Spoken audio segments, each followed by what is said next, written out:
ओम शांति। आज की तारीख है 18 जनवरी 2022। मीठे बच्चे, सवेरे उठकर बाबा को बहुत प्रेम से याद करो। बाबा को याद करेंगे तो बाबा भी प्यार करेंगे, कशिश होगी। गीत है, तुम्हें पाके हमने जहां पा लिया। ओम शांति। मीठे मीठे बच्चों को बाबा बार बार समझाते हैं, बच्चे अपने को आत्मा समझो, यह शरीर मेरा नहीं, यह भी खत्म होना है। हमको बाप के पास जाना है। ऐसे ज्ञान की मस्ती में रहने से तुम्हारे में कशिश बहुत आएगी। यह तो जानते हो, यह पुराना चोला छोड़ना है, यहाँ रहना नहीं है। इस शरीर से ममत्व निकल जाए। इस शरीर में सिर्फ सर्विस के लिए ही है, इसमें ममत्व नहीं है। बस घर जाएं। यह संगम का समय भी पुरुषार्थ के लिए बहुत आवश्यक है। अभी ही समझते हैं, हमने 84 का चक्र लगाया है। बाप कहते हैं, भल धंधा धोरी आदि करो। गृहस्थ व्यवहार में रहते बुद्धि में यह याद रहे कि यह तो सब कुछ खत्म होना है, अब वापस घर जाना है। बाप भी सदैव घर में रहते हैं ना। भल 8 घंटे धंधा आदि में लगाओ, 8 घंटा आराम करो। बाकी समय बेहद के बाप से यह वार्तालाप रूह रेहान करो। बाप की श्रीमत है, मीठे बच्चे निरंतर याद की यात्रा पर रहो। जितना याद की यात्रा पर रहेंगे तो तुम्हारी प्रकृति दासी बनेगी। सन्यासी लोग कब मांगते नहीं हैं, वे योगी तो है ना। निश्चय रहता है कि हमें ब्रह्म में लीन होना है। बहुत पक्के रहते हैं, बस हम जाते हैं, यह शरीर छोड़ जाएंगे। बड़ी मेहनत करते हैं। भक्ति मार्ग में कई भक्त देवताओं से मिलने के लिए अपना जीव घात भी कर लेते हैं। आत्मघात तो नहीं कहेंगे, वह तो होता नहीं, बाकी जीव घात होता है। तुम बच्चे योग में रहते हो तो जैसे अमर हो, कभी कोई भी ख्याल नहीं आएगा कि कुछ करें, परंतु वह अवस्था मजबूत हो। पहले तो अपने अंदर देखना है कि हमारे में कोई खामी तो नहीं है। खामी नहीं होगी तो सर्विस भी अच्छी कर सकेंगे। फादर शोज सन, सन शोज फादर। बाप ने तुमको लायक बनाया और तुम बच्चों को फिर नए नए को बाप का परिचय देना है। बच्चों को बाप ने होशियार कर ही दिया। बाबा जानते हैं, बहुत अच्छे अच्छे बच्चे हैं जो सर्विस करके आते हैं। रात दिन यही ख्याल चलता है कि हम इनका जीवन कैसे बनाएं, इससे हमारा जीवन भी उन्नति को पाएगा। खुशी होती है, हर एक को उमंग रहता है, हम अपने गांव वालों का उद्धार करें, अपने हम जीन्स की सेवा करें। बाप भी कहते हैं, चैरिटी बिगिंस एट होम। बाप बैठ बच्चों को ही शिक्षा देते हैं कि बच्चे, तुमको पहले अपनी उन्नति करनी है। बाप जानते हैं, रूहानी कल्प वृक्ष, कल्प पहले मिसल ही है। यह वृक्ष है ना, इनमें सभी सेक्शन हैं। तुम आगे चल सब साक्षात्कार करेंगे, कैसे सब रहते हैं। सिजरा तो जरूर है ना। बुद्धि भी कहती है, वहां से आत्माएं फिर नंबरवार आती हैं। तो बच्चों का विचार सागर मंथन चलना चाहिए कि ऐसे ऐसे सर्विस करें, यह करें। साथ साथ बाप की भी याद रहनी चाहिए। याद से ही उन्नति होती है। बाबा कहेंगे, ड्रामा प्लान अनुसार जो पास हुआ वह ठीक है। लाडले बच्चे, आगे चल तुम्हारे में योग बल की ताकत आ जाएगी। फिर तुम किसी को थोड़ा ही समझाएंगे तो झट समझ जाएंगे। यह भी ज्ञान बाण है ना। बाण लगता है तो घायल कर देता है। पहले घायल होते हैं फिर बाबा के बनते हैं। तो एकांत में बैठ युक्तियां निकालनी चाहिए। ऐसे नहीं रात को सोया सुबह को उठा नहीं।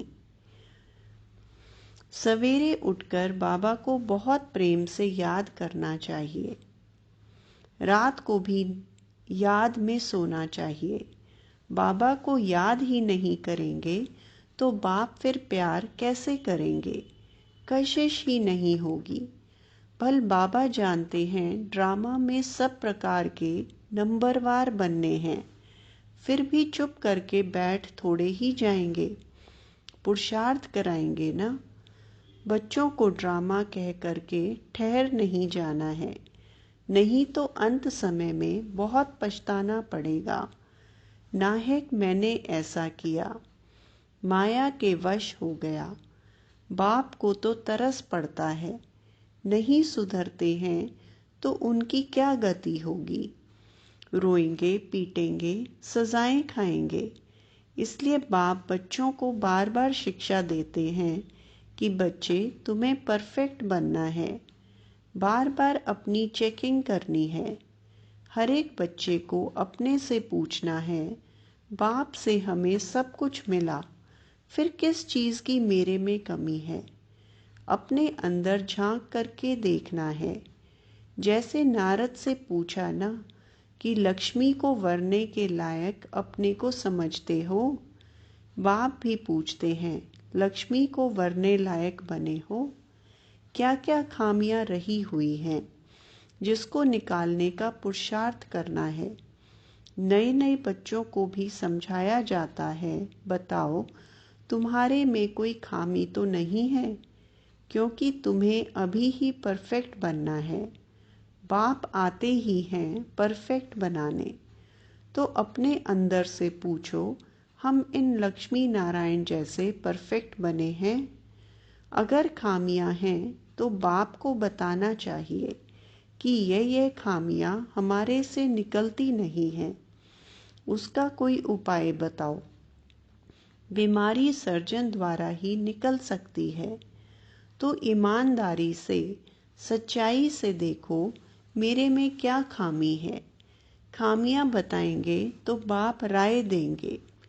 खामियां बहुतों में हैं, कोई में क्रोध है या लोभ है या फालतू चिंतन है, तो उसको ज्ञान की धारणा हो नहीं सकती।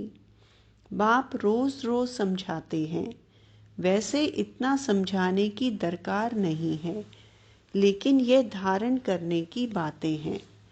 5 विकारों को जीतने की बात अभी की ही है। तुम्हारे में कोई वह भूत नहीं है।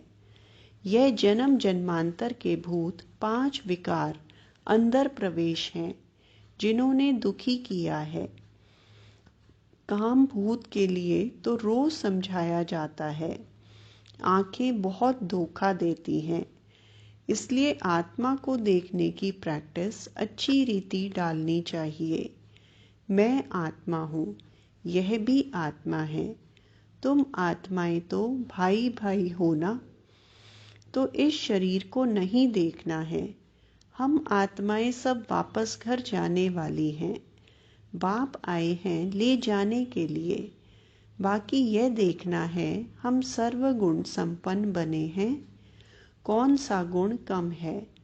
आत्मा को देख बताया जाता है, इस आत्मा में यह खामी है, तो फिर बैठकर करंट दें कि इनसे ये बीमारी निकल जाए। बच्चों को बाबा से बहुत मीठी मीठी बातें करनी चाहिए। बाबा आप ऐसे हो, बाबा आप कितने मीठे हो। तो बाप की याद से, बाप की महिमा करने से यह भूत भागते रहेंगे और तुमको खुशी भी रहेगी। तुम जानते हो कि यह झाड़ बहुत धीरे धीरे वृद्धि को पाता है। माया तो चारों तरफ से घेराव डालती है। माया का परछाया ऐसा पड़ता है जो एकदम गुम हो जाते हैं, बाप का हाथ छोड़ देते हैं। तुम हर एक बच्चे का कनेक्शन बाप के साथ है, बाकी बच्चे तो सब नंबरवार निमित्त हैं। अच्छा, अति मीठे अति लाडले सर्व सिकिलदे बच्चों प्रति माता पिता बाप दादा का दिल व जान सिकवा प्रेम से याद प्यार और गुड मॉर्निंग। रूहानी बाप की रूहानी बच्चों को नमस्ते। रूहानी बच्चों की रूहानी बाप दादा को याद प्यार गुड मॉर्निंग और नमस्ते। अव्यक्त महावाक्य, अंतिम सर्विस का अंतिम स्वरूप।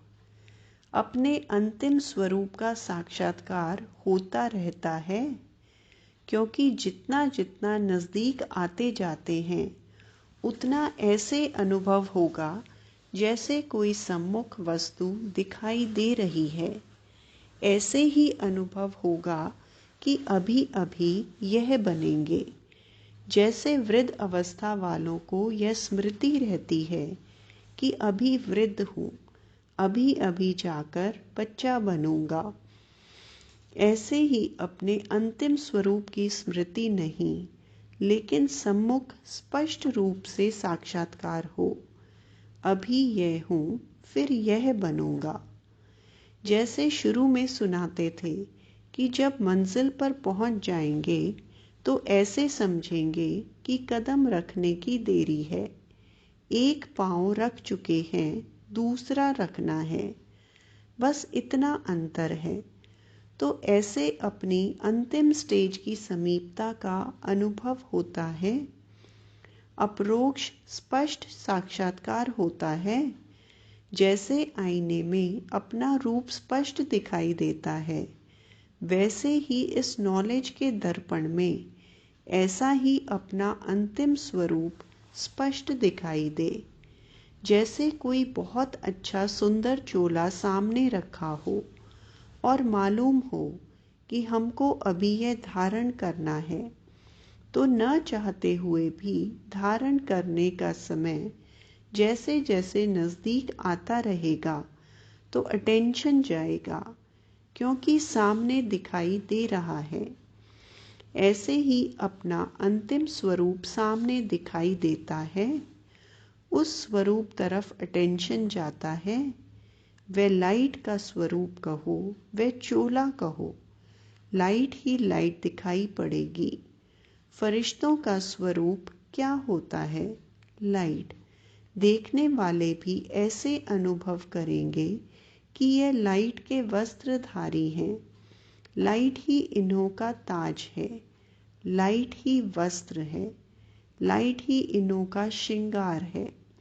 जहाँ भी देखेंगे तो लाइट ही देखेंगे। मस्तक के ऊपर देखेंगे तो लाइट का क्राउन दिखाई पड़ेगा। नैनों में भी लाइट की किरणें निकलती हुई दिखाई देंगी। तो ऐसा रूप सामने दिखाई पड़ता है, क्योंकि माइट रूप अर्थात शक्ति रूप का जो पाठ चलता है वह प्रसिद्ध किससे होगा? लाइट रूप से। कोई भी सामने आए तो एक सेकंड में अशरीरी बन जाए, वह लाइट रूप से ही होगा।